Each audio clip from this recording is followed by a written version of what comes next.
Hey Fort Wayne, we have July's housing market numbers out. That's what we're talking about today. But we're not just talking about the numbers. We're actually going to dive deeper into what it means for home buyers and home sellers in the Fort Wayne market. So with that, let's keep it real, Fort Wayne. I keep it real. I keep it real. I keep it real. Just keep it real. Hey guys, it's Sam Hartman, keeping it real estate here in Fort Wayne, Indiana, and I have to make a self-proclaimed pet peeve about the real estate industry. I cannot stand it when I see other realtors or other people in the real estate industry posting market data without any additional context or comment. You know, data points are great, it's information, but information without education, information without context and clarity behind it is just noise to the market. So what I want to do today is not just cover July's housing market data points, but explain what's happening in the market and what does that mean for home buyers and sellers in today's market so that you guys can get the context and clarity that you need to be confident real estate consumers. So let's get into it. Closed sales for the month of July are up 11% from this time last year. That's great. Why does that matter? Obviously, it's an increase. Why does a consumer care if there's more sales versus less sales? Well, it's an indication of buyer demand. Seeing 11% more homes sell this year so far than last year is a great sign. We have seen really depressed levels of sales in the United States ever since the middle of 2022.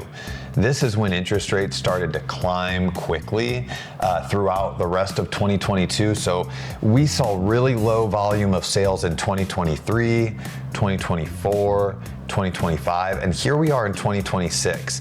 Now, the first quarter of 2026, we had interest rates in the low sixes, even just touching down into like 5.98%. And here we stand today, interest rates are more in the upper half of the 6%, 6.7, 6.75, somewhere in that range. So I do expect maybe a little bit of a harder drag through the last half of the year, through the last quarter of the year, but great momentum in the first half of 2026 for the Fort Wayne housing market, at least at this point. And so with that sludge of higher interest rates and that drag on lower transaction volume across the United States and Fort Wayne, what didn't happen that many people thought would happen is that prices did not come down. We actually saw home prices stay very resilient. Now, there are some news headlines, there are some markets across the United States that are losing values, but these are some of the markets that saw the hottest price appreciation in the post-pandemic housing boom. So we're talking about markets in the Sun Belt, Florida, Texas, California. It's really reserved to a lot of these markets that were overheated during the pandemic, but markets like Fort Wayne are remaining extremely resilient, overall conservative, which I love about our market, which brings me to the next data point of median sale price. At $284,000 in the month of July, this is up 9% from last year. 9% is phenomenal. If anything, it's probably a little overheated still, but it just goes to show that our conservative market is still performing well, even in market conditions that aren't perfect. You know, buyers are always asking, is it the right time to buy? Sellers want to know, is it the right time to sell? I can't answer those questions for you. Those are your personal circumstances and situations. I can help get you the information to get the clarity and confidence you need to make the right decision. But overall, the market dynamics, I would say, are still very healthy. Now, one thing I will point out is that this median sale price is down 1% from last month. Now that's pretty typical. We actually see kind of a seasonal curve to home prices, where during the peak spring and summer seasons, we see prices kind of peak out and and plateau at the top, and then through the fall and winter, they start to dip some. So this is to be expected. It's in line with the seasonality of our market, but I do feel like it is starting maybe a little bit earlier in the summer than we would typically see. Usually that season kind of starts with the back to school market. So we are starting to see that seasonal decline in home prices. So that's kind of an early sign that maybe we're stepping into that fall, winter, slower buying season. So sellers should be aware that maybe we're gonna see a little bit more increase in days on market with your sale as well. So more homes have sold this year, prices are up this year, but again, as I mentioned about the slowing down of the seasonality heading towards the end of summer into the fall and winter season, we actually see that new pending contracts are down by 5% year over year and actually down 8% from June. This is another indicator that seasonality is starting to come in. Pending contracts are those contracts that are actively under contract. These are buyers buying homes. And so we're down a bit there, which again is an indicator that seasonality is starting to settle in. We're kind of heading into a little bit slower time of the market where buyer demand and, to be honest, not as many homes are getting listed for sale during this time as well. Let's talk about median days on market, because this is a great indicator about the pace of the market. What should sellers expect in a market like we have today? Well, Fort Wayne's average days on market right now is 12. That's phenomenal, guys. That's still lightning quick.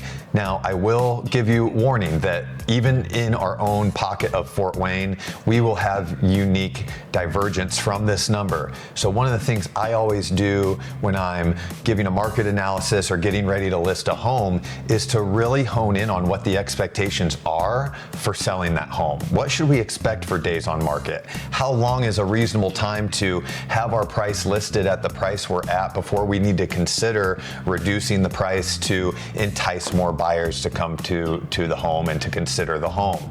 I've seen big swings in different neighborhoods and different zip codes that can be greatly affected in this days on market number. But as Fort Wayne as a whole, 12 days on market, that's a phenomenal and fast number. And last but not least, the last data point I want to talk about is the months of inventory, the month's supply of homes for sale. That's what inventory is. It's the supply piece of the equation versus the demand. And so this gives us an answer to the question of, is it a buyer's market or is it a seller's market? Is there more supply of homes available for sale than there is buyer demand? This helps us answer that question. And so our month's supply of homes for sale right now is 2.1 months. And what that number means is if Fort Wayne didn't have any new listings for 2 months, that's how long it would take for everything to sell based off the buyer demand in our market right now. Now, is this a buyer's market? Is this a seller's market? Well, most would tell you that a balanced real estate market is anywhere from a 4-month supply of homes to a 6-month supply of homes. So if we're sitting at 2 months supply, that tells me it's being pushed more towards a seller's market still. But buyers, don't be discouraged. Like I talked about before, we are heading into the slower seasonality of the fall and winter markets.